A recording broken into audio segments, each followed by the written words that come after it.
So first வந்து demonetisation. लेकिन क्या आपने सोचा है कि इन आतंकियों को पैसा कहां से मुहैया होता है?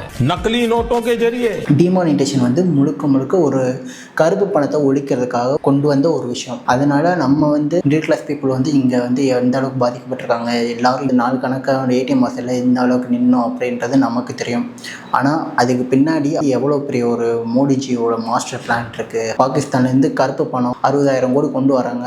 ஸோ அதை தடுக்கிறதுக்காக 500,000 ரூபா நோட்டு வந்து தடை பண்ணியிருக்காங்க. அவரை பொறுத்தவரையும் அது வந்து ஒரு ராஜதந்திரம் இல்லை மாஸ்டர் ஸ்ட்ரோக் அப்படின்ற மாதிரியான ஒரு விஷயத்த சொல்கிறாரு. அது அவரை பொறுத்தவரையும் ஒரு நல்ல விஷயந்தான். ஆனால் அதாவது கருப்பு பணம் இல்லாமல் ஒழிஞ்சிரும் அப்படின்னு சொல்லி இவங்க கொண்டு வந்த டிமானிட்டேஷன் 99.3% அந்த பணம் 500,000 நோட்டுகள் எல்லாமே ரிசர்வ் பேங்க் ஆஃப் இந்தியாவுக்கு திரும்பி கொண்டு வரப்பட்டிருக்கு அப்படின்ட்டு ஆர்பிஐ அவங்களோட ஒரிஜினல் அறிக்கையில் நமக்கு சொல்லப்பட்டிருந்துச்சு. அதை சரி கட்டுறதுக்காக 2,000 நோட்டுகள் கொண்டு வந்தாங்க. ஆனால் இந்தியாவிலேயே அதிக போலி நோட்டுகள் தயாரிக்கப்பட்ட ரூபாயை 2,000 நோட்டு மாறியிருக்கு அப்படின்ட்டு NCRB அந்த ரிப்போர்ட் சொல்லியிருக்கு.